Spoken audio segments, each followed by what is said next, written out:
보셨어요? 좋아요, 구독, 알람 설정까지.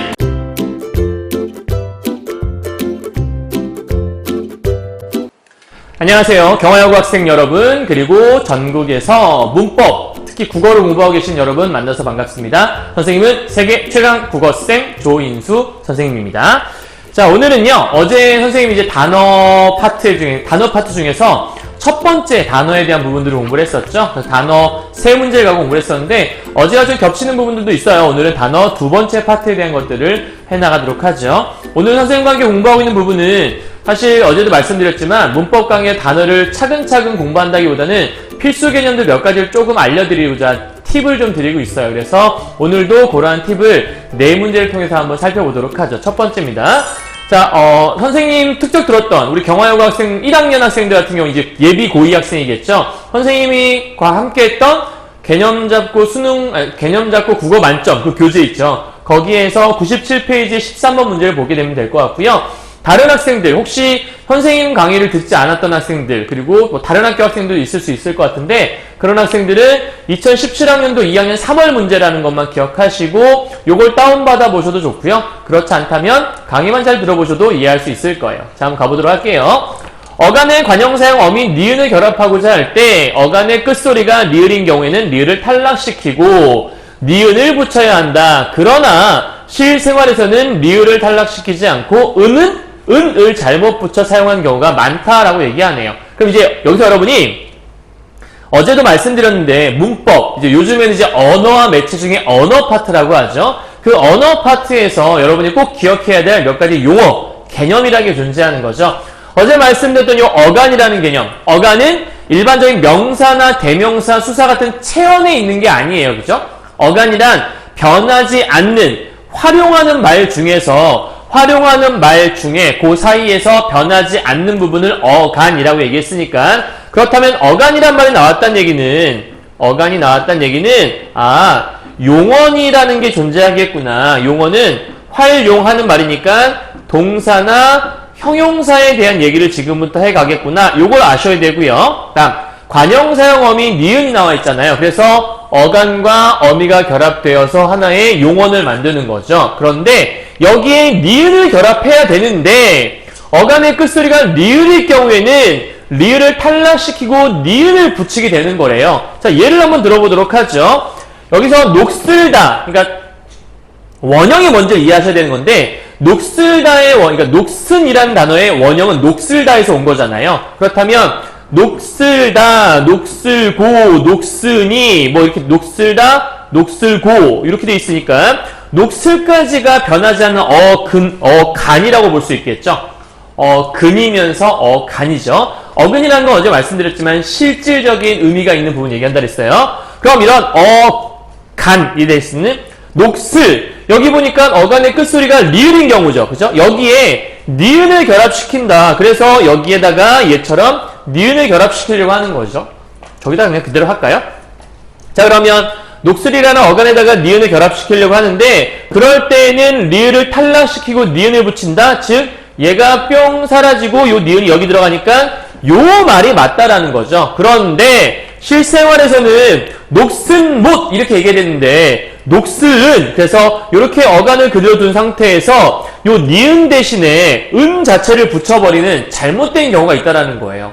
그럼 이거와 비슷한 사례를 지금 밑줄 친 부분이, 여러분 책에는 지금 밑줄 친 부분이 있을 것 같은데 여기는 지금 안 써있죠. 어딘가면 밑에 예시에 있거든요. 그러니까 지금 여기에 없다고 여러분이 밑줄 친 부분 어디지? 밑에 보면 돼요. 여기 부분이죠. 그래서 보기에 지금 보기에도 여러분 뭐가 하나 있는 것 같은데 보니까 지금 보기에 있는 부분이 관형사형 어미 니은을 결합한 요 경우, 그러니까 지금 여기에 있는 부분에 해당한 예를 고르라고 하는 것 같거든요. 그러면 적절하지 않은 거니까 다른 거 고르면 될 것 같아요. 일단 첫 번째 제일 중요한 건 원형 찾기예요. 자, 시들은의 원형은 뭐죠? 시들다에서 온 말이죠. 그럼 시들다, 시들고, 시드니 이렇게 되는 거니까 일단은 시들다에서 원형 파트는 어디라고 볼 수 있는 거냐면 기본적으로 시들까지가 원형이겠네요. 그죠? 요렇게 해서 원형이 아니라 어간이겠네요. 그러면 시들이란 말에다가 니은을 이렇게 결합하게 되면 시든 리을을 빼고 니은 들어가서 요렇게 써야 되는데 시들에다가 은을 붙인다. 뭐 같은 얘기네요. 그죠? 얘도 마찬가지겠네. 자, 깨달으려는 말, 얘 원형이 뭐죠? 깨달다냐, 깨달다? 얘 원형은 우리가 깨닫다죠, 닫다. 그럼 원형 중에서 어간, 깨닫다, 깨닫고 이렇게 돼 있으니까 깨닫까지가 우리가 어간이라고 볼 수 있겠네요. 근데 우리가 지금 찾아야 되는 어간의 맨 끝에 글자는, 끝에 있는 의문은 뭐였냐면 리을로 끝나야 되는 건데 여긴 지금 디귿으로 끝나 있잖아요. 그럼 이 2번은 얘랑은 다른 사례라고 볼 수 있는 거니까 답은 쉽게 2번이라는 게 나오는 거죠. 그러니까 2학년 3월 문제긴 한데 여러분이 어렵지 않은 거예요. 대개는 이제 3월 문제는 그 전 학년의 문제가 나오기 때문에 1학년 정도를 공부했다면 쉽게 문제를 풀 수 있다. 이 정도는 풀 수 있어야 된다. 뭐 이런 것들 얘기한다 볼 수 있겠죠. 자, 3번도 보도록 하죠. 낯설은 마찬가지예요. 낯설다에서 온 말이니까 낯설까지가 어간이겠죠. 리을 들어있네요. 그럼 여기에다가 니은을 결합하게 되면 결과적으로는 낯선 이렇게 써야 되는 거다. 얘도 마찬가지겠죠. 내밀다에서 온 말이니까 내밀 플러스 니은 하면 내민. 다 잘못되어 있는 말들인 거죠. 5번째 물들은 이것도 마찬가지로 물들다에서 온 거니까 그럼 물들까지에다가 물들 플러스 니은. 그럼 얘 빼고 결과적으로는 물든 이렇게 써야 되는데 물든이라 써있다. 그러니까 같은 사례라 볼 수 있겠네요. 이해하셨죠? 자, 이번엔 15번 문제입니다. 선생님 교재 갖고 있는 사람들은 98페이지를 펴보시면 될 것 같고요. 모르시는 분들은 2017학년 2학년 3월 문제니까 똑같다 보시면 돼요. 좀 특이한 문제죠. 단어 문제인데요. 자, 여기 보면 남한의 단어 사전이고요. 뒤에는 북한의 사전이에요. 별건 없고요. 여러분이 여기 보면 뿐 01, 뿐 첫 번째는 의존명사고 뿐 2는 조사라는 거. 자, 그럼 잘 봐요. 똑같이 우리가 보기엔 뿐이라는 글자인 건데 이게 어느 때에는 의존명사로 쓰이고 어느 때에는 조사로 쓰인다라는 거예요. 의존명사와 조사의 차이점을 여러분 알고 계시면 굉장히 쉽게 문제를 풀 수 있는 거죠. 자, 의존명사의 뜻, 명사잖아요. 명사라고 하는 건 기본적으로 단어죠. 단어란 앞팻말과 띄어쓸 수 있죠. 그래서 여기 보면 들었을 뿐이네 하고 앞팻말과 띄어쓴다. 요게 특별한 그 의존명사의 특징. 그리고 명사기 때문에 뒤에 뭐가 올 수 있냐? 조사와 결합할 수 있다. 그래서 뒤에 이내라는 조사가 있다라는 거. 자, 그런데 여기 있는 뿐 보세요. 얘는 조사라고 되어 있죠. 자, 그럼 얘는 조사니까 조사의 특징은 뭐라 그랬죠? 조사의 특징은 체언과 주로 결합하는 걸 우리는 조사라고 해요. 선생님 여기 부사어도 있는데요? 맞아요. 부사어 뒤에도 붙을 수 있는 말들이 있어요. 조사 중에서도요. 자, 여기 보게 되면 체언이나 부사어 뒤에부터 그건 만이고 더는 없음 이런 뜻으로 쓰이는 건데 여기 보면 실력 뒤에 뿐이 붙어있네요. 그러면 앞말에 띄어쓰지 않고 이 띄어쓰기가 안 돼 있죠. 그럼 띄어쓰기 안 돼 있는 이유는 뭐죠? 얘는 조사니까 앞말에 붙여 쓰는 거예요. 그럼 정리하면 이런 거예요. 의존명사는 앞말과 띄어 쓴다. 그리고 조사는 앞말과 붙여 쓴다. 그런 차이점이 있기 때문에 요걸 통해서 얘가 의존명사냐 조사냐를 구분할 수 있다는 거예요. 이해하셨죠? 다음 북한말 보도록 하죠. 똑같이 뿐이라는 글자인데 이 뿐은 하나밖에 없어요. 그죠? 뿐 1, 뿐 2 이렇게 있는 게 아닌 것 같아요. 자, 근데 뿐 안에 두 가지 뜻이 들어있나 봐요. 그리고 얘는 불완전 명사라고 하는데 북한에서 의존명사 뜻하는 거니까 북한의 의존명사와 우리나라 의존명사 좀 약간 다른 것 같아요. 왜냐면 아까 우리말의 의존명사는 앞말과 띄었었잖아요. 들었을 띄고 뿐이네. 근데 얘 같은 경우에는 북한은 뿐 앞에 나가 붙어 있잖아요. 그러니까 같은 의존명사인데 우리나라 의존명사는 띄어쓰지만 북한의 의존명사는 띄어쓰지 않나 보다. 뭐 이런 걸 우리가 차이점을 좀 인지하고 들어갈 수 있겠죠. 자, 1번부터 보죠. 가의 뿐 원은 아까 우리 의존명사 요 파트예요. 원은 나의 뿐과 달리 앞에 오는 말과 띄어쓰는 것. 그쵸? 나의 뿐 01이 의존명사였고 나의 뿐 요건 북한말의 뿐은 불완전명사 의존명사니까 둘 다 의존명사인데 우리나라에 있는 의존명사는 앞에 오는 말과 띄어쓴다라는 건 특징이었잖아. 방금 설명했잖아요. 1번은 맞는 설명. 2번 가의 뿐 01과 나의 뿐은 모두 두 가지 뜻을 가졌다. 자, 보죠. 가의 뿐 1은 여기는 하나, 둘 가졌죠. 그 다음에 나의 뿐 얘도 하나, 둘 가졌죠. 그러니까 두 가지 뜻 가진 거는 틀린 말 아니겠네요. 그 다음 세 번째, 내가 가진 것은 이것뿐이다 에서 뿐은 그럼 이것뿐이다 해서 뿐은 가의 뿐 0, 2와 나의 뿐 1의 뜻에 해당된다. 이게 뭔 얘기지? 자, 봐요.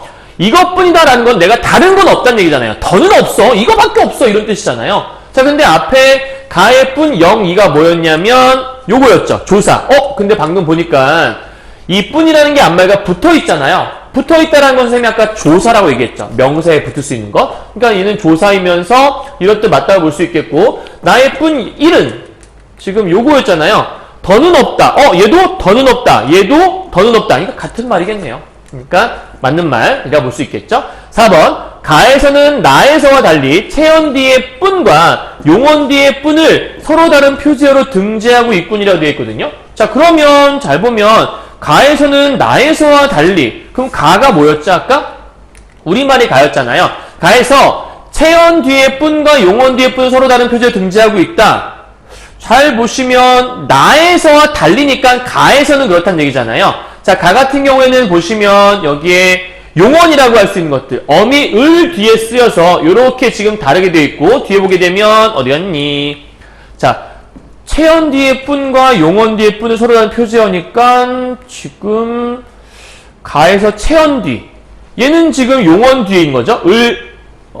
들었을 용언 뒤에 있는 거고, 그 다음에 얘는 체언 뒤니까 체언 뒤. 그럼 체언 뒤에 있는 것과 용언 뒤에 있는 건 서로 다른 것. 얘는 의존명사, 얘는 조사가 되어 있는 거니까. 그런데 나 같은 경우에는 체언 아래에 쓰여도 불완전명사, 용언 아래에 쓰여도 불완전명사, 그러니까 같은 거잖아요. 그러니까 지금 4번에서 가에서는 나에서와 달리 체언 뒤에 있을 때는 의존명사였고, 아니지, 체언 뒤에 있을 때는 조사였고, 용언 뒤에 있을 때는 의존명사였는데, 나에서는 어디에 있든지 간에 둘 다 불완전명사니까 다른 거라고 볼 수 있는 거죠. 그죠? 그 다음에 5번이요. 나에서는 가에서와 달리 뿐을 다른 말에 기대어 쓰이지 않고 자립하여. 여러분 이제 이 용어를 이해할 수 있냐는 건데, 자립하여 쓰인다는 건 자립 형태소, 혼자 쓰일 수 있다는 얘기거든요. 근데 나에서는 혼자 쓰일 수 있다라는 거예요. 그럼 나를 보게 되면 얘가 이 뿐을 삼교수를 빼고 눈물을 뿐이었다. 그럼 말이 되나요?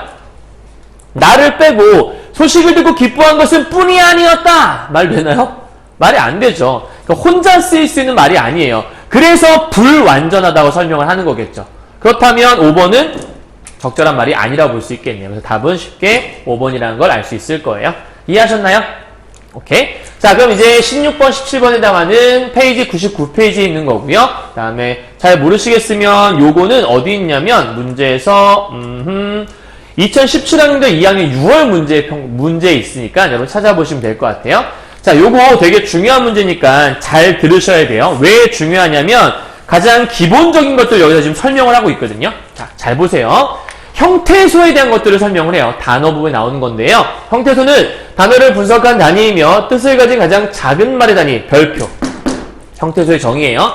뜻을 지닌 가장 최소한의 단위를 우리는 형태소라고 한다. 형태소는 뜻의 성격에 따라 실질 형태소, 실질적인 뜻이 있냐, 형식 형태소, 그러한 뜻이 없냐, 이런 뜻이고요. 그 다음에 형식 형태소는 우리가 다른 말로 뭐라고도 하냐면 같은 말이에요. 문법 형태소라고도 해요. 그러니까 문법적인 기능만 하는 거예요.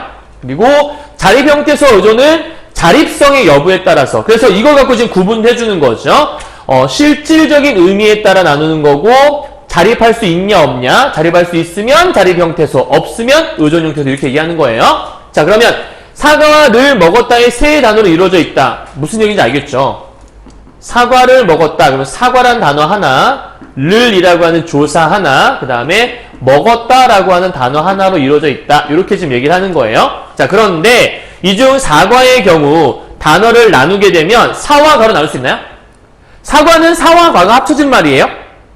아니에요. 얘는 여기서 딱 하나가 그냥 끝나는 거예요. 그렇다면 이 사와 과는 각각은 뜻이 없기 때문에 사 뜻 없죠. 과 뜻 없잖아요. 그럼 형태소가 될 수 없는 거죠. 사와 과는 둘이 같이 있을 경우에만 뜻을 지닐 수 있어요. 그래서 사과는 하나의 형태소라고 얘기하는 거고, 사과를 우리는 따로 쓸 수 있잖아요. 그렇다면 자립 형태소라고 볼 수 있겠죠. 혼자 쓸 수 있다는 거. 그리고 사과는 실질적 의미가 있죠. 그러니까 얘는 자립 형태소이면서 실질적인 의미를 지닌 거라고 볼 수 있어요. 이해했나요? 자, 그 다음에 여러분 뒤에 있는 말이긴 한데 사실 미리 설명할게요. 자, 먹었다라는 말을 보게 되면 사실 먹었다는 원형이 뭐죠? 먹다에서 온 말이죠. 그렇다면 먹다에서 왔으면 잘 봐요. 먹다, 먹고, 먹으니 이렇게 돼 있어요. 그러면 우리가 이렇게 구분을 해볼 수가 있잖아요. 그렇다면 이 먹이란 글자에서 하나 우리가 끊을 수가 있고 그 다음에 엇에서 하나 끊을 수 있고 다에서 끊을 수가 있어요. 이렇게 먹, 엇, 다 이런 식으로 끊을 수 있다는 얘기죠. 자, 요 얘기를 밑에 보게 되면 이렇게 얘기하고 있어요. 자, 먹었다의 경우 먹의 자리에 꺽을 넣는다면 뜻이 달라져요. 무슨 얘기인지 알겠어요? 먹다라는 단어가 있는데 여기에다가 이 먹 대신에 꺽을 집어넣게 되면 뜻이 달라져요. 그 얘기는 이걸 집어넣으면 뜻이 달라진다는 얘기는 얘 자체가 어떤 하나의 의미가 있기 때문에 얘가 사라지면 의미가 바뀌는 거잖아요. 그래서 먹었다라는 단어가 음식 등을 거쳐 이러한 뜻을 지닌 단어 나타낼 수 있는 것을 이 먹이라는 글자 때문에 그렇다는 얘기죠. 그러니까 먹만 갖고 있으면 먹다라는 의미를 우리가 표현할 수 있다는 얘기예요. 어제도 얘기했었는데 먹다음에 보를 붙이면 먹는 사람, 거리를 붙이면 먹을 거리 뭐 이런 뜻이 되니까 얘가 정말 중요한 실질적인 의미가 있다는 얘기죠. 그런데 만약에 먹었다 대신에 대신에 는을 집어넣었다 이렇게 얘기하면 자리에 는을 넣으면 먹는 행위가 이루어진 때가 현재로 달라진대요. 그래서 이라는 게 과거를 나타내고 있음을 알 수 있다라고 얘기했대요. 그러면 이 이라는 것들은 과거라는 의미를 지니고 있는 거잖아요. 는으로 바꾸게 되는 순간 현재라는 의미가 있는 거고요. 그럼 이때 이라는 것도 하나의 뜻을 지니고 있네요. 과거라는 뜻을 지니고 있으니까 그럼 얘도 하나의 형태소가 될 수 있겠네요. 그리고 다라는 자리에 고를 넣었으면 먹었고가 되어서 그 뒤에 문장이 이어짐을 나타내기 때문에 이 다라는 것들도 하나의 종결의 의미를 갖고 있다. 그러면 얘는 종결의 의미를 가지고 있고 이라고 하는 건 과거의 의미를 가지고 있고 먹이라고 하는 것들은 실제로 저는 의미를 갖고 있으니까 먹과 엇과 다는 하나의 다 뜻을 지니고 있는 각각의 형태소라고 설명할 수 있다는 거예요. 이해했나요? 이런 원리에 의해서 먹었다는 먹, 엇, 다로 구분할 수 있다는 거예요. 자, 그러면 이렇게 형태소를 우리가 쪼갰다. 그러면 이제 쪼갠 다음에 뭘 해봐야 되는 거냐? 뒤에 넘어가죠. 이때 엇이나 다는 먹과 달리 문법적인 기능을 수행한다. 왜냐하면 엇과 다는 실질적인 의미가 있진 않잖아요. 그냥 과거라는 문법적인 의미를 지니고 있는 거니까 이렇게 문법적인 기능을 하는 것을 우리는 형식 형태소. 그래서 우리가 먹이라는 글자와 그 다음에 먹 이렇게 우리가 보통 표시해요. 그 다음에 엇은 이렇게 표시하고요. 그 다음에 다는 이렇게 표시를 해요. 자, 그럴 경우에 얘는 실질적인 의미가 있으니까 얘는 실질 형태소라고 얘기를 하는 거고요. 그 다음 엇과 다는 어미뿐만 아니라 여기 보게 되면 늘과 같은 조사 그래서 어미, 조사, 그 다음에 접사 이런 것들을 우리는 뭐라고 하냐면 실질적인 그 형식 형태소라고 얘기하는 거기 때문에 엇이라고 하는 건 문법을 혹시 공부한 사람도 좀 알 텐데 얘 먼저 보죠. 맨 말의 끝에 오는 말이죠. 그러니까 끝에 오는 말이라서 얘는 어미는 어미인데 말 끝에 온다라고 얘기해서 얘는 어말어미라고 얘기해요. 근데 엇이라고 하는 건 어말어미 앞에 오는 거니까 먼저 선자를 쓰게 되면 선어말 어미라고 하는 거죠. 근데 어미, 둘 다 어미죠. 근데 우리가 방금 어미라는 것들은 형식 형태소에 해당된다고 얘기했으니까 엇과 다는 전부 다 뭐냐면 형식 형태소다라고 우리가 구분할 수 있어야만 하는 거예요. 그래서 얘는 과거 시제 선어말 어미라고 얘기하고 얘는 종결 어미 중에서 어말 어미라고 얘기하는 거고요. 됐나요? 자, 요렇게 우리가 구분할 수 있냐를 물어보는 건데요. 자, 사과는 다른 말에 기대지 않고 자립했을 수 있다. 그러니까 자립 형태소. 아까 사과 르에서 를 먹었다. 그럼 이상하지 않니? 그러니까 르라고 하는 조사는 혼자 쓸 수 없으니까 얘도 마찬가지로 혼자 쓸 수 없는 의존 형태소라고 볼 수 있는 거죠. 자, 먹었다도 마찬가지. 너 밥을 먹? 이렇게 얘기할 수 있나요? 그러니까 얘는 먹과 엇다는 구분할 수 있어요. 얘는 실질과 얘는 형식이라고. 그런데 먹 하나만 갖고 뭔가를 쓸 수는 없단 말이에요. 그렇기 때문에 먹도 엇도 다도 우리가 의존 형태소라고 하는 거에서는 함께 묶여있는 얘기죠. 됐나요? 여기까지? 자, 그래서 이것들을 쭉 우리가 분석을 해서 보게 되면 어떻게 되는 거냐라고 좀 설명하는 건데 여기다 써있죠. 사과라는 말은 실질적인 의미가 있다. 실질이라고 하는 거고 먹이라는 간도 실질적인 의미가 있다라고 얘기해서 오케이라고 하는 거예요. 자, 얘가 둘이 실질이라면 나머지 이 르는 조사라고 하죠. 이 두 개는 어미라고 하죠. 조사나 어미는 형식 형태소라고 얘기를 했었죠. 그래서 실질과 형식을 구분할 수 있어요. 그런데 실질적인 뜻을 갖고 있는 것은 대부분이 자립, 혼자 쓸 수 있는 게 있거든요. 그래서 실질과 자립은 보통 함께 가는 경우가 많아요. 그리고 형식이라고 하는 거는 조사나 어미는 혼자 쓰는 경우는 없어요. 예를 들어서 주격조사 이와 가를 혼자서 쓰진 않아요. 그죠?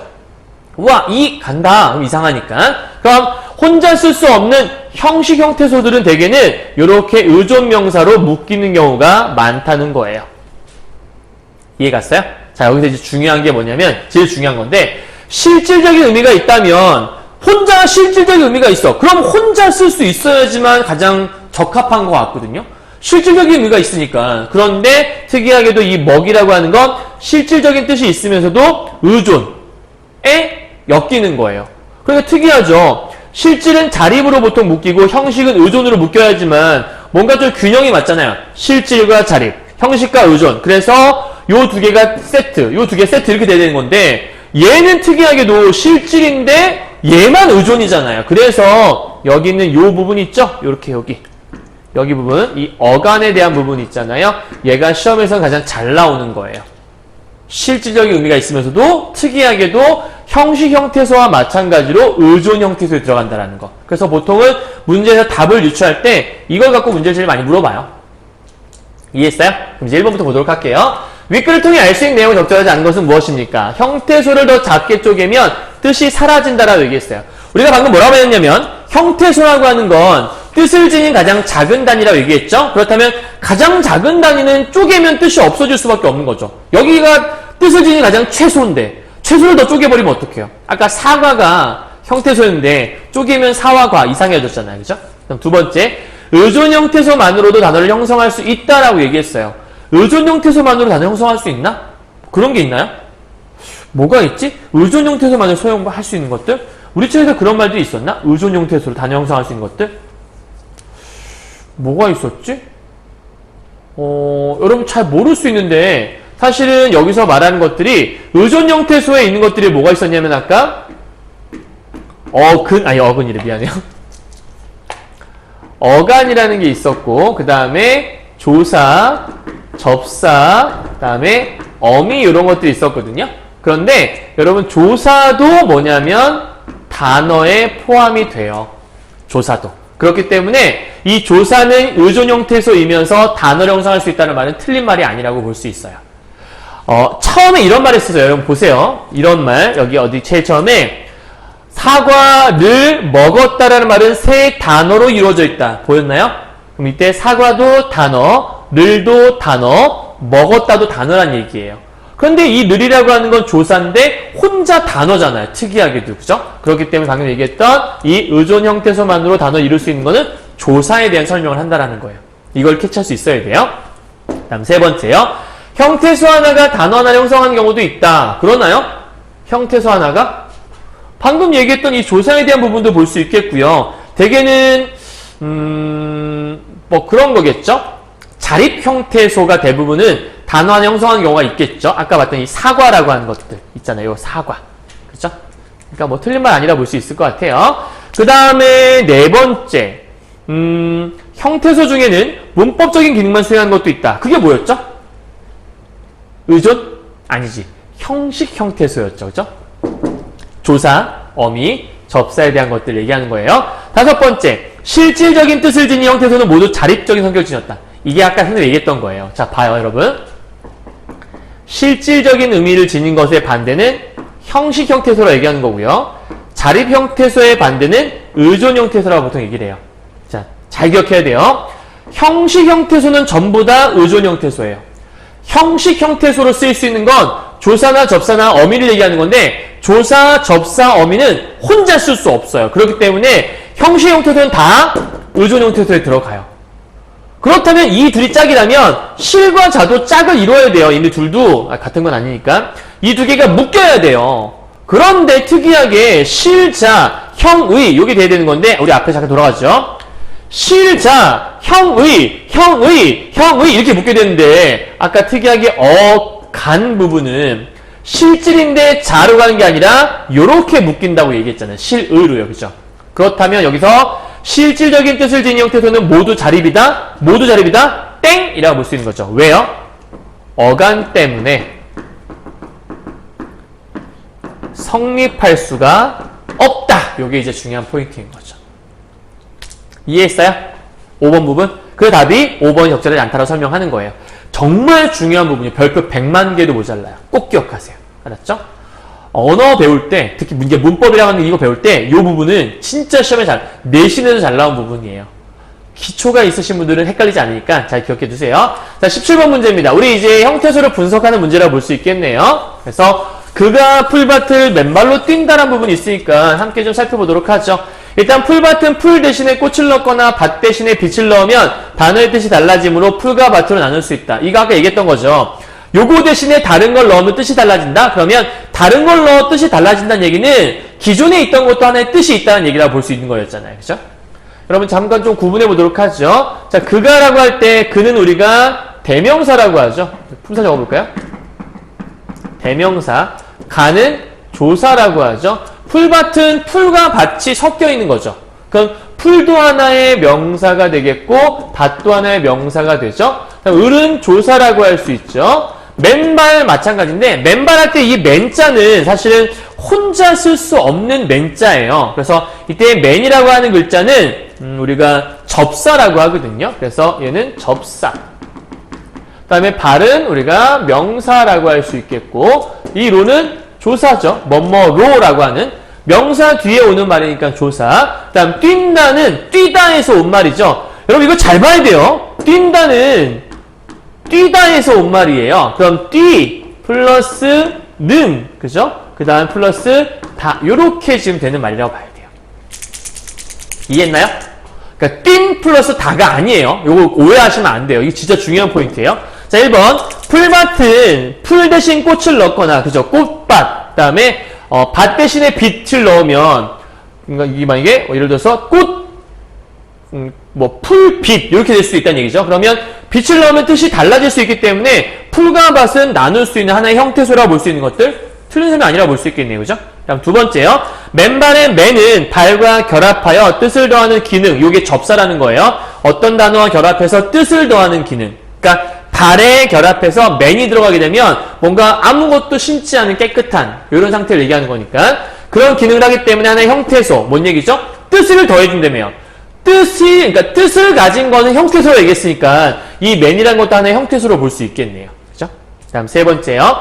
뛴다의 요 니은 여기 써있죠? 요 니은 여기에요. 이거 대신에 엇을 넣으면 뛰었다가 되겠죠. 그럼 얘를 넣으면 뛴다. 지금 뛰는 거. 아, 얘는 현재의 의미를 지니고 있는 거구나. 근데 엇을 집어넣게 되면 과거를 뜻하는 거니까 얘도 하나의 의미를 지니고 있잖아요. 의미를 지닌 거니까 형식 형태소. 현재에서 과거로 바뀐다. 왜? 이 니은은 현재, 엇을 집으면 과거, 바뀌는 거니까 형태소로 볼 수 있다. 틀린 말 아니라는 거죠. 자, 그러면 여러분 잠깐 봐요. 형태소 어떻게 쪼갤 수 있냐면 그, 가, 풀, 밭, 을, 맨, 발, 로 뛴다는 이렇게 쪼개면 안 되는 거고 뛰, 니은, 다 이렇게 쪼개내는 거예요. 이해했죠? 자, 요 정도는 끊을 수 있어야 돼요. 그럼 4번이요. 다른 말에 기대지 않고 홀로 쓸 수 있는 개수, 형태소. 이걸 우리는 뭐라고 하냐면 자립 형태소라고 한다고 우리가 아까부터 계속 배웠잖아요. 자립 형태소를 쓸 수 있는 건 기본적으로 명사나 대명사 같은 그런 기초 단어들을 얘기하는 건데 그럼 이 그는 혼자 쓸 수 있나요? 그, 와, 그다, 그 혼자 쓸 수 있죠? 자립이에요. 그죠? 자립. 선생님이 자립은 자라고만 쓸게요. 그냥. 그 다음에 풀밭 할 때 풀은요. 혼자 쓸 수 있나요? 풀? 혼자 쓸 수 있죠? 우리가 우와 풀이다 풀 우와 저건 풀 혼자 쓸 수 있잖아요. 그죠? 그러니까 혼자 쓸 수 있는 풀은 마찬가지로 자립 얘도 자립 그 다음에 밭도 혼자 쓸 수 있는 자립이죠. 명사니까 그 다음에 을은 조사니까 안 되죠. 그래서 자립 이 조사니까 얘는 의존 얘도 의존이라고 볼 수 있는 것들 자 의는 동그라미 칠게요. 그 다음 맨발할 때 이 맨이라는 거 아까 혼자 쓸 수 있었나요? 와 너는 정말 산인맨 이런 거 쓰나요? 안 쓰죠. 얘도 혼자 쓸 수 없으니까 얘도 의존이라고 해야겠죠. 다음 발은 혼자 쓸 수 있는 거니까 자립이겠고요. 다음 로는 조사니까 의존이라고 볼 수 있겠죠. 그 다음 뛰 플러스 단데 뛰 혼자 쓸 수 있어요? 와 토끼가 뛰 이런 말 쓰나요? 잘 안 쓰죠. 그러니까 이때 뛰라는 것들도 혼자 쓸 수 없는 의존 그 다음에 니은도 혼자 쓸 수 없으니까 의존 그 다음에 다도 의존 이렇게 볼 수 있겠다. 그럼 자립은 하나, 둘, 셋, 네 개니까 개수는 네 개이다라는 말 틀린 말 아니네요. 그죠? 마지막 다섯 번째요. 실질적인 뜻은 없고 문법적인 기능을 하는 거. 실질적인 뜻이 없어야 돼. 그러면 형식 형태소 얘기하는 거고 문법적인 기능을 하는 것들이니까 형식 형태소라고 얘기할 수 있겠네요. 그죠? 그럼 형식 형태소가 몇 개냐 찾아보죠. 형식. 일단은 실질적인 것들은 자립은 선생님이 다 실질이라고 얘기했죠. 그러니까 자립은 실질, 실질, 실질, 실질 이렇게 봐도 될 것 같아요. 그죠? 그 다음에 중요한 거 의존 형태소는 전부 다 형식이라고 볼 수 있는 건데 형식이라고 볼 수 있는 건데 얘도 형식이라고 볼 수 있겠죠. 그 다음에 형식이라고 볼 수 있는 건데 특이하게 내가 아까 뭘 보라 했냐면 간을 보라 그랬죠. 간. 이 어간, 얘는 형식이 아니라 얘는 실질적인 의미가 있는 실질 형태소로 봐야 한다. 특이하게도. 그렇다면 문법적인 기능하는 형식 형태소는 하나, 둘, 셋, 넷, 다섯, 여섯 개니까 땡! 틀렸네. 다섯 개가 아니네요. 그죠? 답은 5번이라는 걸 알 수 있겠네요. 되셨나요? 자, 여기까지 단어 두 번째 파트 끝이라고 볼 수 있습니다. 땡! 여기까지요. 자, 오늘 선생님하고 지금 단어 두 번째 파트에 대한 걸 했는데요. 선생님 방금 얘기했던 이 형식 형태소에 대한 부분 굉장히 중요한 파트거든요. 여러분 잘 기억하시고요. 이제 이 다음 부분은 선생님이랑 함께 문장 파트를 공부하게 될 거예요. 그래서 일단 오늘 단어 파트는 여기서 오늘 수업을 종료하도록 하겠습니다. 고생하셨고요. 선생님이랑 지금 음은 단어 1, 2까지 봤거든요. 머릿속에 잘 기억해 두세요. 정말 중요한 개념이니까요. 수고하셨습니다.